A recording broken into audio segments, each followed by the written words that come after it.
হযরত আবু হুরায়রা রাদিয়াল্লাহু তাআলা আনহু থেকে বর্ণিত হাদিস, রাসূল আকরাম সাল্লাল্লাহু আলাইহি ওয়াসাল্লাম বলেন, কিয়ামতের দিন আল্লাহ তাআলা সর্বপ্রথম তিন শ্রেণীর মানুষকে হিসাবের জন্য ডাকবে। এক নম্বরে আল্লাহ তাআলা একজন শহীদকে ডাকবে। রক্তাক্ত অবস্থায় সে আল্লাহর সামনে হাজির হয়ে যাবে। আল্লাহ তাআলা জিজ্ঞাসা করবে, বান্দা তোমার এই পরিণতি কেন? বলবে, আল্লাহ কাফেরদের বিরুদ্ধে যুদ্ধ করতে গিয়ে আমার এই পরিণতি। কেন তুমি যুদ্ধ করছো? লোকটা বলবে, আল্লাহ আপনার সন্তুষ্টির জন্য আমি কাফেরদের বিরুদ্ধে লড়াই করেছি। আল্লাহ তাআলা বলবেন, না বান্দা, না না, তুমি মিথ্যা বলতেছো, কারণ আমি আল্লাহ তোমার অন্তরের খবর জানি। আল্লাহ তাআলা এবার বলবে, বান্দা তুমি মিথ্যা বলতেছো, আমি আল্লাহ তোমার অন্তরের খবর জানি গোলাম। তুমি মিথ্যা বলতেছো, তুমি জিহাদ করেছো যাতে করে দুনিয়ার মানুষ তোমার বীরত্বের প্রশংসা করে, দুনিয়ার মানুষ যেন তোমাকে বীর বলে, বাহাদুর বলে। দুনিয়ার মানুষ তোমাকে বীর বলেছে, বাহাদুর বলেছে, তোমার বীরত্বের প্রশংসা করেছে। বান্দা যে উদ্দেশ্যে জিহাদ করেছো দুনিয়ায় তুমি তা পেয়ে গেছো। আজকে আমি আল্লাহর তরফ থেকে তোমার জন্য কিছু নাই, তুমি চলে যাও, তোমার ঠিকানা হলো চিরস্থায়ী জাহান্নাম। জিহাদ করেছে, জীবন দিয়ে দিয়েছে, আল্লাহর সন্তুষ্টি উদ্দেশ্য ছিল না, ঠিকানা কোথায়? দুই নাম্বার, আল্লাহ তাআলা একজন দানবীরকে ডাকবে। আল্লাহ তাআলা জিজ্ঞাসা করবে, গোলাম তুমি দান সদকা করছো, সম্পদগুলা কি করছো? লোকটা বলবে, আল্লাহ আপনার দেওয়া সম্পদ আমি গরিব দুঃখীর মাঝে দান করেছি। যার ঘর নাই তাকে ঘর বানায় দিছি আল্লাহ, যার খাবার নাই তাকে খাবার কিনে দিয়েছি, যার রাস্তা নাই রাস্তা বানায় দিয়েছি। আল্লাহ তাআলা বলবে, বান্দা তুমি এগুলো কেন করছো? লোকটা বলবে, আল্লাহ আপনার সন্তুষ্টির জন্য করেছি। আল্লাহ তাআলা বলবেন, বান্দা তুমি মিথ্যা বলতেছো, আমি আল্লাহ জানি তোমার অন্তরের খবর। তুমি দান করেছো যাতে করে দুনিয়ার মানুষ তোমাকে দানবীর বলে, দুনিয়ার মানুষ যেন তোমার দানের প্রশংসা করে। বান্দা দুনিয়ার মানুষ তোমাকে দানবীর বলছে, সমাজসেবক বলছে, তোমার দানের প্রশংসা করেছে। যে উদ্দেশ্যে দান করেছো দুনিয়ায় তুমি তা পেয়ে গেছো। আজকে আমি আল্লাহর তরফ থেকে তোমার জন্য কিছু নাই, তুমি চলে যাও, তোমার ঠিকানা হলো চিরস্থায়ী জাহান্নাম। দান করলো কিন্তু আল্লাহর জন্য করে নাই, ঠিকানা। তিন নম্বরে একজন হাফেজ বা আলেমকে আল্লাহ তাআলা ডাকবেন। জিজ্ঞাসা করবে, গোলাম কেন কোরআন শিখছো, কেন আলেম হইছো? লোকটা বলবে, আল্লাহ আপনার সন্তুষ্টির জন্য কোরআন শিখেছি, কোরআন পড়েছি, ইলম অর্জন করেছি। আল্লাহ তাআলা বলবে, না বান্দা, না না, আমি তোমার অন্তরের খবর জানি, তুমি মিথ্যা বলতেছো।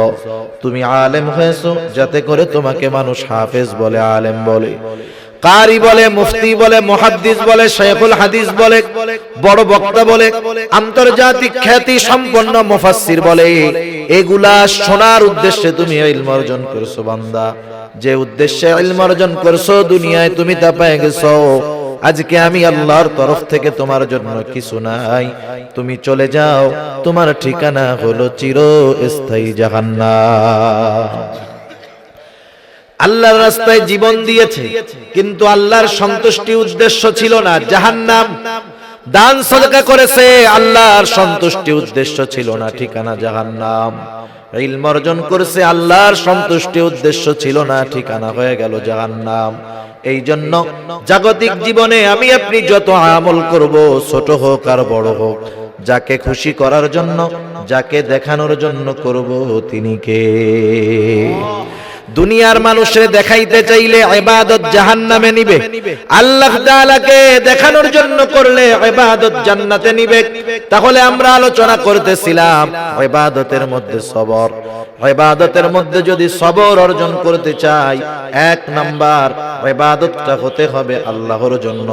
দুই নাম্বার যে ইবাদত আমরা করব সেই ইবাদতের পদ্ধতি হবে মুহাম্মাদুর রাসূলুল্লাহ।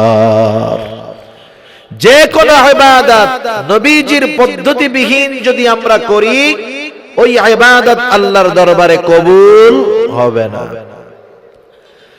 আল্লাহ তাআলা যত ইবাদতের আদেশ করেছেন, কোন ইবাদতের পদ্ধতি আল্লাহ সরাসরি বলে দেন নাই।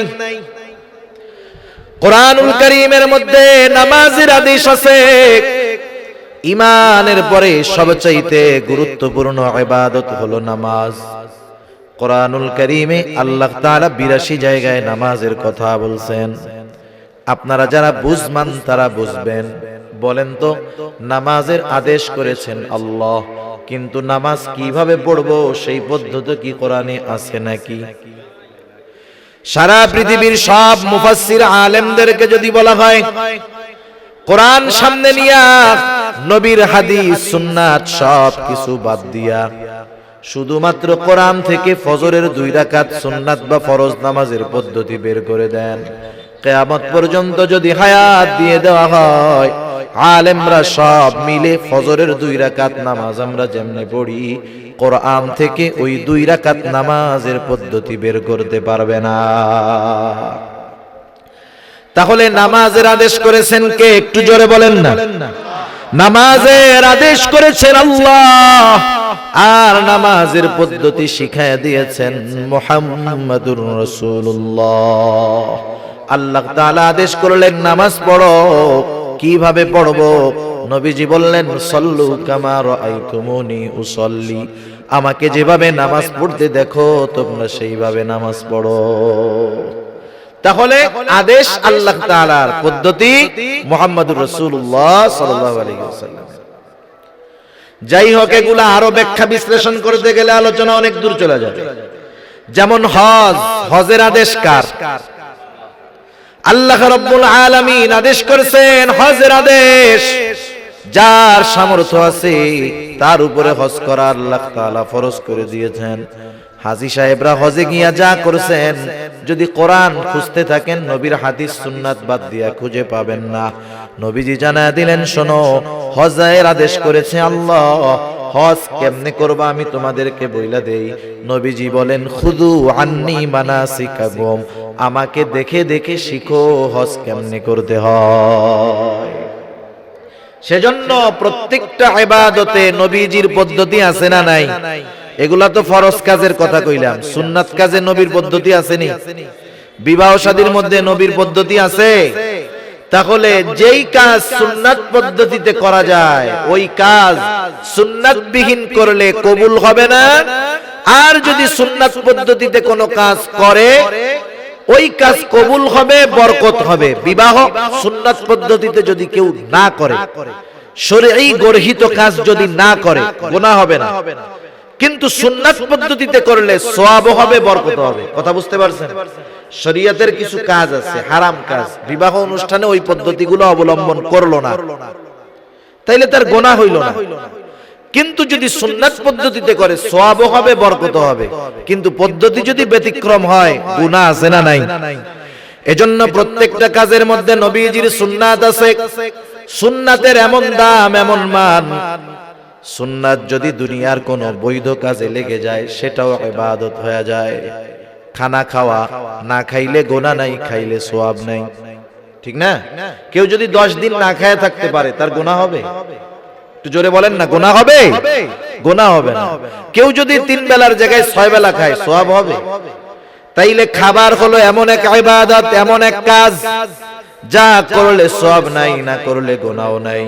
এই খানা যদি সুন্নাত তরিকায় খাওয়া হয়, ওই সাধারণ কাজটাও ইবাদত বলে যোগ হয়ে যায়। সেজন্য আমরা যদি সবরওয়ালা ইবাদতের মধ্যে সবর অর্জন করতে চাই, একেবারে 2টা জিনিস কম্পালসারি লাগবেই লাগবে। একটা হলো ইখলাস, আর একটা হলো সুন্নাত। আরো কিছু বিষয় আছে, আমি আর ওই দিকে যাব না। আমরা আলোচনা করতেছিলাম, আল্লাহ তাআলা জানায় দিলেন, বান্দা যদি সফল মুমিন হতে চাও, 4 গুণের প্রথম গুণ হলো সবর করো। সবর, সবর হবে 3 জায়গায়। কয় জায়গায়? 3 জায়গায় সবর হবে। 1 নাম্বার সবরুন আলা তাআত, আনুগত্যের মধ্যে সবর। 2 নাম্বার সবরুন আনিল মাআসি, গুনার থেকে বেঁচে থাকার মধ্যে সবর। গুনার থেকে বেঁচে থাকা এটাও অন্যতম সবরের অন্তর্ভুক্ত। এখন তো এমন এক জামানা, যেই জামানায় গুনাহ করার জন্য দূরে যাওয়া লাগে না। একটা সময় মানুষ যদি গুনাহ করতে চাইতো গুনার কাছে যাওয়া লাগতো। আজ থেকে 30 বছর আগে কেউ যদি গুনাহ করতে চাইতো সিনেমা দেখার ইচ্ছা করতো, বলেন তো এই জায়গায় বসে সিনেমা দেখার উপায় ছিল নাকি? চলে যেতে হইতো কুমিল্লা সিনেমা হলে, গিয়া সিনেমা দেখে আসতো। 3 ঘন্টা সিনেমা দেখে আসছে, এক সপ্তাহে একবার 3 ঘন্টা সিনেমা দেখার গুনাহ করলো। এরপরে কারেন্ট চলে আসলো, অনেক ঘরের মধ্যে বড় অ্যান্টিনা লাগায় বিটিভি টেলিভিশন, সপ্তাহে একদিন সিনেমা দেখা যায়। এরপরে আরেকটু উন্নতি, ডিশের লাইন, ঘরে ঘরে ডিশের লাইন ঢুকে গেল। অনেক চ্যানেল ডিশের লাইন দিয়েছে, প্রতিদিন সিনেমা দেখা যায়। যাই হোক, তারপরেও গুনাহ করার জন্য নির্দিষ্ট একটা জায়গায় বসা লাগতো। এরপরে যখন প্রযুক্তি আধুনিক, মোবাইল আসলো, ইন্টারনেট চলে আসলো, এখন আর গুনাহ করার জন্য নির্দিষ্ট জায়গায় যাওয়া লাগে না, যেখানে খুশি সেখানে গুনাহ করা যায়। শুধু তাই না, এখন তো গুনাহ পকেটে নিয়ে নামাজও পড়ে, ঠিক কিনা বলেন? তাহলে চিন্তা করেন গুনাহ কত কাছে চলে আসছে। দুনিয়ার মামলা হামলা আইন দিয়ে মানুষকে গুনার থেকে ফিরানো যায় না। মানুষের নিজের মধ্যে যদি নিজের আত্ম উপলব্ধি না হয়, নিজে যদি নিজের ব্যাপারে চিন্তিত না হয়, দুনিয়ার আইন দিয়ে, শাসন দিয়ে মানুষকে গুনার থেকে ফেরানো যাবে না। আমরা যদি গুনার থেকে ফিরতে চাই, কয়েকটা কথা একটু খেয়াল দিয়ে শুনি, আমলে পরিণত করার চেষ্টা করি। বলেন তো, আমি আপনি বা আমরা কেউ বা আমাদের কেউ যখন কেউ কোনো গুনার সাথে জড়িত হয়, সে কি চায় যে তার ওই গুনার কাজটা তার বাপ দেখে ফেলুক? চায়? কোন সন্তান চায় না যে তার অপরাধটা তার বাবা দেখে ফেলুক। কেন? ভয়, লজ্জা। ভয়, লজ্জা, এই 2 কারণে চায় না যে তার বাবা তার গুনাহটা দেখে ফেলুক। একা একা মোবাইলের মধ্যে কি জানি দেখতেছে, কি করতেছে, বাবা এসে হাজির। এইবার মোবাইলটা কাইটা দিয়া দিছিল সাথে সাথে। বাবা বলে কি করতেছিলা? বলে আব্বা ওয়াজ শুনতেছিলাম। সাউন্ড কমে গেল কেন? হ্যাঁ, ওইদিক কি মাহফিল আর একটা হইতেছে না? ওরা মনে হয় মাইক সব এদিকেই দিছে। তাহলে দেখেন, দেখতেছে কি গুনাহ। বাপ যখন আসছে কি বলে? দেখতেছিলাম ওয়াজ মাহফিল। তার মানে বাবা জেনে ফেলুক লজ্জা পায়, বাবার দেখে ফেলাকে ভয় পায়। বলেন তো, আমরা আল্লাহর গোলাম হিসাবে সবচাইতে বেশি ভয় আর লজ্জা কাকে করার দরকার? আমার বাবা তো সামনে নাই, দেখবে না। ঘরের মধ্যে আমি একা, আমার বাবা আমাকে দেখবে না। কিন্তু বলেন তো, ঘরের মধ্যে একাকী, দরজা আটকিয়ে কম্বলের তলে অন্ধকার ঘরে যদি কেউ গুনাহ করে, দুনিয়ার কেউ না দেখলেও যিনি দেখেন তিনি কে? এগুলা মানুষের আত্ম উপলব্ধি, যে আমি গুনাহ করলে, যে কোনো কাজ করলে সর্বহালতে আল্লাহ তাআলা আমাকে দেখে। কারণ কি? আল্লাহ তাআলা বলে, বান্দা, ওয়া নাহনু আকরাবু ইলাইহি মিন হাবলিল ওয়ারিদ, বান্দা আমি আল্লাহ তোমার শাহরগের চাইতে অধিক নিকটে। শুধু আল্লাহ তাআলা দেখেন তা না, বরং সাথে সাথে আল্লাহ তাআলা অন্যান্য সাক্ষীও রেডি করে রাখছে। আমাদের প্রত্যেকের কাঁধে ফেরেশতা আছে না নাই? আল্লাহ তাআলা বলেন, কিরামান কাতিবিনা ইয়ালামুনা মা তাফআলু। আরো জোরে বলেন, কে দেয়? এবার বলেন তো, বালা মুসিবত থেকে উদ্ধার করে কে? আরো জোরে বলেন, কে? তাহলে মুসিবত দেন আল্লাহ, মুসিবত থেকে উদ্ধার করেন আল্লাহ। এই জন্য বালা মুসিবতে যদি পতিত হই, সাহায্য কার কাছে চাইব? এবার একটু চিন্তা করেন, মুসিবত আল্লাহ তাআলা দেন, মুসিবত থেকে আল্লাহ উদ্ধার করেন। এই যে মুসিবত আল্লাহ দেন, এটা যতটা আমরা বিশ্বাস করি, মুসিবত থেকে আল্লাহ তাআলা বাঁচান, এটা ততটা মানুষ বিশ্বাস করে না। কেমনে বললেন আপনি এই কথা? আমাদের দেশে, আপনাদের অঞ্চলের কথা বাদ দেন, আমাদের অঞ্চলে কি করে জানেন? তাহলে বিপদে পড়লে সাহায্য আল্লাহর কাছে চাওয়ার কথা, কিন্তু আমাদের অঞ্চলে কি করে? একজন বড় বিপদে পড়ছে, বলে আল্লাহ আপনি কি বিপদ দিলেন, এই বিপদ থেকে যদি বাঁচতে পারি অমুকের দরবারে 2টা গরু দিন। বিপদ দেয় কে? উদ্ধার করে কে? সাহায্য কার কাছে চাইবে? গরু কে খায়? কন্যাকে। হায় হায়। তাহলে বোঝা গেল আমাদের বিশ্বাস একরকম, কর্ম আর একরকম, কথা একরকম, কাজ আর একরকম, ঠিক কিনা বলেন? সেজন্য বিপদ আপদ মুসিবতে আমরা যদি সবরওয়ালা হতে চাই কি করণীয়? আল্লাহ তাআলা বলেন ইয়া আইয়ুহাল্লাযীনা আমানুস্তাঈনু বিস-সাবরি ওয়াস-সালাহ। আল্লাহ তাআলা বলেন হে ঈমানদারেরা, ইস্তাঈনু, বিপদ আপদ মুসিবতে আমার কাছে তোমরা সাহায্য চাও। বিপদ আপদ মুসিবতে আল্লাহ তাআলার কাছে সাহায্য চাওয়ার মাধ্যম হলো দুইটা। কয়টা একটু জোরে বলেন? দুইটা। এক নাম্বার হলো সবর, দুই নাম্বার হলো সালাত, ধৈর্য আর নামাজ। এই দুইটা পদ্ধতি অবলম্বন করে বিপদে পড়লে আল্লাহর কাছে সাহায্য চাইতে হয়। আল্লাহ তাআলা জানায় দেন সবর করব কেমনে, কথাটা বলার দরকার নাইলে বুঝে আসবে না। অনেক সময় আমরা সবর বলতে মনে করি অসুস্থ হইলাম, ঘরে বসে থাকবো, যা হয় হবে, কারো কাছে যাব না, ডাক্তারের কাছে যাব না, ওষুধ খাবো না, যা হয় হবে। কিন্তু এটার নাম সবর না বাবা। কারণ নবীজি বলেন অসুস্থ হলে চিকিৎসা গ্রহণ করো। তার মানে অসুস্থ হলে চিকিৎসা গ্রহণ করা নবীজির সুন্নাত, ঠিক কিনা বলেন? তাহলে সবরটা কি একটা উদাহরণ দিলে বুঝতে সহজ হবে। অনেক সময় দেখবেন বড় বড় হসপিটালের মধ্যে, মেডিকেল কলেজের মধ্যে দিন রাত 24 ঘন্টা রোগীর ট্রিটমেন্ট চলে, অপারেশন চলে। রাতের বেলায় এক মুরব্বী হসপিটালের নামাজের জায়গায় বসে আছে। রাত 3টার সময় এক যুবকের আগমন। যুবক দীর্ঘ সময় লম্বা নামাজ পড়লো, তাহাজ্জুদের নামাজ পড়বার পর হাত উঁচু করে আল্লাহর কাছে রোনাজারি করলো, কান্না করলো। মুরব্বী চিন্তা করে কি ব্যাপার, এই জামানায় যুবকরা রাতের বেলা সুযোগ পাইলেই মোবাইল টিপাটিপি করে, কিন্তু এই যুবক রাতের বেলায় দীর্ঘ নফল নামাজ পড়লো, দোয়া করলো, একটু কথা বলে দেখি। যুবককে জিজ্ঞাসা করতেছে বাবা পরিচয় কি?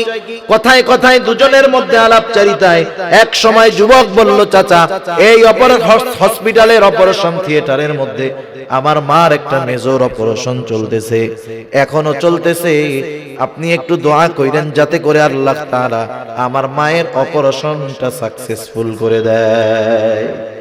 এইরকম দোয়া আমরা চাই, আমাদের কাছেও মানুষ চায়। এখন একটু জবাব দেন তো, অপারেশন থিয়েটারে অপারেশন ডাক্তার করে নাকি আল্লাহ করে? আল্লাহ অপারেশন করে নাকি? কে করে জোরে বলেন? অপারেশন করে ডাক্তার, কিন্তু চাইলো দোয়া, যে দোয়া কইরেন আল্লাহ জানি অপারেশনটা সাকসেসফুল করে দেয়। তার মানে বাস্তবতা হলো অপারেশন করে ডাক্তার, কিন্তু সাকসেসফুল করতে পারে না। অপারেশন সাকসেসফুল করেন যিনি, তিনি কে? এটা হলো সবরের ব্যালেন্স কম্বিনেশন। ডাক্তারের কাছে গেলাম, ওষুধ খাইলাম, ট্রিটমেন্ট করলাম, অপারেশন করাইলাম, কোনো অসুবিধা নাই, কিন্তু ভরসা ডাক্তারের উপরে নয়, ভরসা অপারেশনের উপরে নয়, ভরসা চিকিৎসার উপরে নয়, ভরসা হবে কার উপর? সেজন্য যত বিপদে পড়ি বিপদ থেকে বাঁচার বৈধ চেষ্টা করব, অবৈধ চেষ্টা নয়। বিপদ থেকে বাঁচার বৈধ চেষ্টা করব আর আল্লাহর উপরে ভরসা রাখবো, কারণ বিপদ থেকে উদ্ধার তো তিনিই করবেন। যেহেতু সাহায্য তিনিই করবেন, তার সাথে সম্পর্কটা একটু গাঢ় বানায়া দিব। কারণ সাহায্যের দ্বিতীয় মাধ্যম হলো সালাত, নামাজ। আল্লাহ রাব্বুল আলামিন দ্বিতীয় পদ্ধতি জানায়া দিয়েছেন নামাজ। কেন? কারণ দুনিয়ায় আমি আপনি সাহায্য তার কাছ থেকেই বেশি পাই যার সাথে সম্পর্কটা বেশি ভালো, ঠিক কিনা বলেন? সেজন্য মুমিন আল্লাহ তাআলার কাছে সাহায্য চাইবে নামাজের মাধ্যমেও। কারণ মুমিন বান্দা যখন নামাজের মধ্যে ঢুকে যায়, তাকবীরে তাহরিমা বলে যখন নামাজের মধ্যে ঢুকে, দুনিয়ার অনেক বৈধ কাজ তার জন্য নিষিদ্ধ হয়ে যায়। সালাম দেওয়া যায় না, সালামের জবাব দেওয়া যায় না, ভালো কাজ অনেক করা যায় না। কেন? কারণ বান্দা তখন যার সাথে কথাবার্তায় লিপ্ত হয় তিনি কে? এবার বান্দা যখন দাঁড়ায় নামাজে শুরু করে আলহামদুলিল্লাহি রাব্বিল আলামিন বলে, আল্লাহ তাআলা জবাব দেয় হামিদানি আবদি। বান্দার সাথে আল্লাহর কথোপকথন শুরু হয়ে যায়, প্রত্যেকটা আয়াত পড়ে আর আল্লাহ তাআলা তার কথার জবাব দেয়। শুধু তাই না, বান্দা রুকু করলো, সিজদা করলো, বান্দা যখন সিজদার মধ্যে যায় সবচাইতে আল্লাহর নৈকট্য অর্জন করে। আল্লাহ তাআলাই বলেন ওয়াসজুদু ওয়াকতারিব, বান্দা সিজদা করো আর নৈকট্য অর্জন করো। তাহলে বিপদ আপদ মুসিবত দেন কে? একটু জবাব দেন। বিপদ আপদ মুসিবত থেকে উদ্ধার করেন কে? বিপদ আপদ মুসিবতে সাহায্য কার কাছে চাইব? আল্লাহ তাআলার কাছে সাহায্য চাওয়ার মাধ্যম হলো দুইটা। কয়টা? একটু জোরে বলেন। কি কি বলেন তো? ধৈর্য আর নামাজ। ধৈর্য আর নামাজ। আল্লাহ তাআলা বলেন ও মুমিন, বিপদ আপদ মুসিবতে ধৈর্য আর নামাজের মাধ্যমে আমি আল্লাহর কাছে সাহায্য চাও। এরপরে কেমন যেন আল্লাহ তাআলা বলেন যেই মুমিন বিপদ আপদ মুসিবতে ধৈর্য আর নামাজের মাধ্যমে আমি আল্লাহর কাছে সাহায্য চাই, সে তখন আর সাধারণ মুমিন থাকে না, আমি আল্লাহ তাআলা তাকে প্রমোশন দিয়ে দেই, সে সবের মুমিন হয়ে যায়। তাহলে সবরের তৃতীয় প্রকার সবরুন আনিল মাসায়েব। বিপদ আপদ মুসিবতে যদি আমরা সবর করি, বিপদ আপদ মুসিবতে যদি সবর করি, আল্লাহর কাছে সালাত আর সবরের মাধ্যমে সাহায্য চাই, আল্লাহ বলে বান্দা তুমি সবের মুমিন। আর যারা সবের, আল্লাহ তাআলা বলেন ইন্নাল্লাহা মাআস সাবিরিন, নিশ্চয়ই আল্লাহ তাআলা ধৈর্যশীলদের সাথে আছে। সুবহানাল্লাহ। তাহলে সবের মুমিন হলে সব সময় সাথে যিনি, তিনি কে? তাহলে আমরা যদি সবের মুমিন হই, লাভ না লস? মুসা আলাইহিস সালাম উম্মতদেরকে নিয়ে লোহিত সাগরের পাড়ে, ফেরাউনের বাহিনী অস্ত্র নিয়ে হাজির। উম্মত দেখা বলে মুসা ধরা তো পড়ে গেছি, আর বাঁচার উপায় নাই। ধরা তো পড়ে গেছি, আর বাঁচার কোনো উপায় নাই। ইন্না লামুদরাকুন, আমরা ধরা পড়ে গেছি। মুসা আলাইহিস সালাম বলেন কাল্লা ইন্না মাইয়া রব্বি সায়াহদিন, ধরা পড়বো না, কখনোই ধরা পড়বো না। তারা চিন্তা করে নদী পার হওয়ার জন্য কিছু নাই, তাইলে ধরা পড়বো না কেন? অস্ত্র নাই যে যুদ্ধ করে টিকে থাকবো। মুসা আলাইহিস সালাম বলেন ধরা পড়বো না, কারণ হলো ওদের সাথে যা থাকে থাক, আমাদের সাথে আছে কে? হিজরতে নবীজি রওনা হলেন সাওর পর্বতের গুহার মধ্যে 3 দিন। কাফেররা খুঁজতে খুঁজতে একেবারে গর্তের গোড়ায় এসে হাজির। হযরত আবু বকর সিদ্দিক রাদিয়াল্লাহু তাআলা আনহু বলেন কাফেরদের কথা শুনতেছি, প্রত্যেককে চিনতেছি, আমাদেরকে তারা তালাশ করে হয়রান, বেশি দূর যাওয়া লাগবে না, শুধু যদি তারা নিজেদের পায়ের দিকে তাকায় আমরা ধরা পড়ে যাব। এই মুহূর্তে হযরত আবু বকর সিদ্দিক রাদিয়াল্লাহু তাআলা আনহু প্রচন্ড চিন্তিত, ভীত। নবীজি দেখলেন আবু বকরের চেহারার মধ্যে চিন্তার ছাপ, ভয়ের ছাপ। আবু বকর নিজের জানের ব্যাপারে চিন্তিত নয়, আবু বকর চিন্তা নবীজির জন্য। কারণ ওই আবু বকরকে যদি আল্লাহ তাআলা 1000 জীবন দিতেন, নবীর মোহাব্বতে আবু বকর তার 1000 জীবন কোরবান করে দিত। কারণ তারা ছিল একেবারে খাঁটি আশিকে রাসূল। তামাম দুনিয়ায় তাদের পরে তাদের মতো আশিকে রাসূল আর কেউ নাই। আবু বকরের চেহারায় চিন্তার ছাপ, ভয় নিজের জন্য নয়, নবীজির জন্য। নবীজির চেহারার দিকে তাকায় বুঝতে পারলেন আবু বকর ভয় পেয়ে গেছে, কারণ কাফেররা অতি নিকটে। নবীজি কি বললেন? কোরআনে আল্লাহ তাআলা তাও জানায় দেন। নবীজি বললেন আবু বকর ভয় পাও না, লা তাহজান ইন্নাল্লাহা মা'ানা। আবু বকর এখানে আমরা দুইজনই যে শুধু তা নয়, চিন্তার কোনো কারণ নাই, আমাদের সাথে আছে কে? ওই আল্লাহই বলতেছে ইন্নাল্লাহা মা'আস সাবিরিন, নিশ্চয় আল্লাহ তাআলা ধৈর্যশীলদের সাথে আছেন। এই জন্য আমরা যদি সবর অর্জন করতে পারি, বিপদ আপদ মুসিবতে আমাদের সাথেও আল্লাহ তাআলা থাকবে। তাহলে মুমিন যদি সফল হতে চায়, সূরা আলে ইমরানের 200 নম্বর আয়াতের আলোকে তাকে কয়টি গুণে গুণান্বিত হতে হবে? 4 গুণে। কয় গুণে? 1 নাম্বার ইসবিরু, সবর করো। এখন বলেন সবর কয় জায়গায়? তিন জায়গায় সবর, ইবাদতে সবর, গুনার থেকে বাঁচার সবর, বিপদ আপদ মুসিবতে সবর। এখন এই সবর করব কতদিন? সবর হবে কতদিন? বলেন হায়াত আছে যতদিন। সবর হবে কতদিন? আবার সবর হবে কতদিন? সবর করতে হবে সবর। এজন্য আল্লাহ তাআলা দ্বিতীয় গুণ বললেন ওয়াসাবিরু, সবরের উপরে অটল থাকো, কারণ সবর তো ইবাদত। আর ইবাদত কতদিন? আল্লাহ তাআলা বলেন ওয়া'বুদ রাব্বাকা হাত্তা ইয়াতিয়াকাল ইয়াকিন। ইয়াকিন হলো দৃঢ় সত্য, অর্থাৎ মৃত্যু।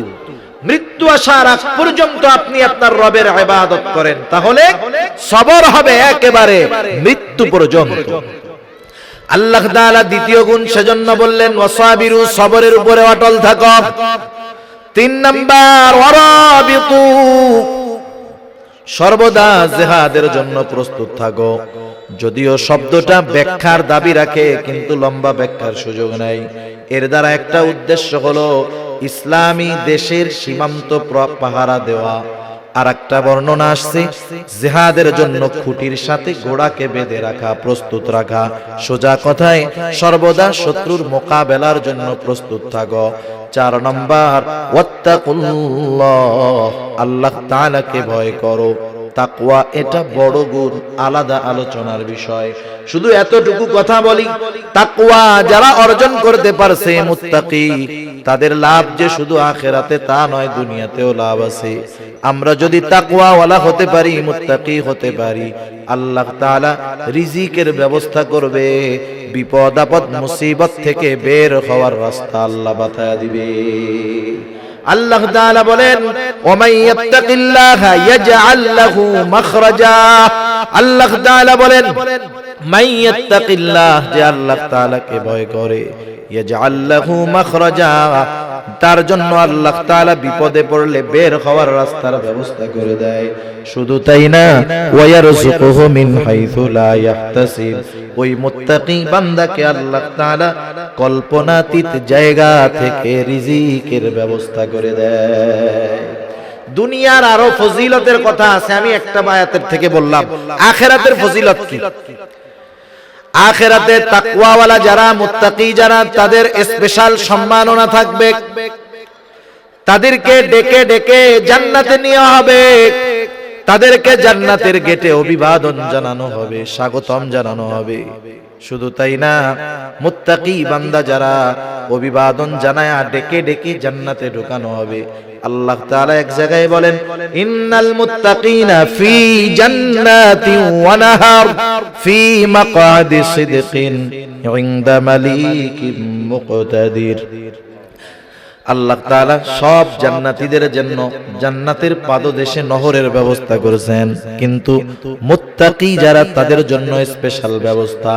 আল্লাহ তাআলা বলেন ফি মাকআদি সিদকিন ইনদা মালিকিন মুকতাদির, দয়াময় প্রক্রমশালী আল্লাহ তাআলার নিকটে বসবার জন্য মুত্তাকিদের স্পেশাল চেয়ার দেওয়া হবে। এই ফ্যাসিলিটি সাধারণ জান্নাতি পাবে না, মুত্তাকি পাবে। জন্য নবীজি বলেন ইত্তাকিল্লাহা হাইসুমা কুনতা, তুমি যেখানেই থাকো না কেন ভয় করবা কাকে? তাহলে আল্লাহ তাআলা সফল হওয়ার জন্য চার গুণের কথা বললেন। ইয়া আইয়ুহাল্লাযীনা আমানুসবিরু ওয়াসাবিরু ওয়ারাবিতু ওয়াত্তাকুল্লাহ। এক নাম্বার সবর করো, দুই নাম্বার সবরের উপরে অটল থাকো, তিন নাম্বার সর্বদা শত্রুর মোকাবেলা জিহাদের জন্য প্রস্তুত থাকো, চার নাম্বার আল্লাহ তাআলাকে ভয় করো। আমরা যদি এখন প্রশ্ন করি আল্লাহ এই চার গুণ অর্জন করলে আমাদের লাভ কি, লাভ কি? আল্লাহ তাআলা জবাব দেন লাআল্লাকুম তুফলিহুন। লাআল্লাহ কালামে হাকিমের মধ্যে আসলে নিশ্চয়তার অর্থ দেয়। তার মানে আল্লাহ তাআলা বলেন বান্দা এই চার গুণ তুমি যদি অর্জন করতে পারো, তুমি সাধারণ মুমিন থাকবা না, অবশ্যই তুমি সফল মুমিন হয়ে যাবা। এখন বলেন সফল কারা? জান্নাতে যাবে যারা। সফল কারা? সফল কারা? জান্নাতে যাবে যারা, তারা সফল। তার মানে যদি জান্নাতে যেতে হয় সফলতা অর্জন করতে হয় সূরা আলে ইমরানের সর্বশেষ আয়াতের আলোকে এই 4 গুণ আমাদের অর্জন করতে হবে। আল্লাহ তাআলা আমাদের সকলকে, আমাদের সবাইকে এই 4 গুণে গুণান্বিত হওয়ার তৌফিক দান করুন। সকলে বলি আমিন, আরো জোরে বলি আমিন। ওয়া আখিরু দাওয়া।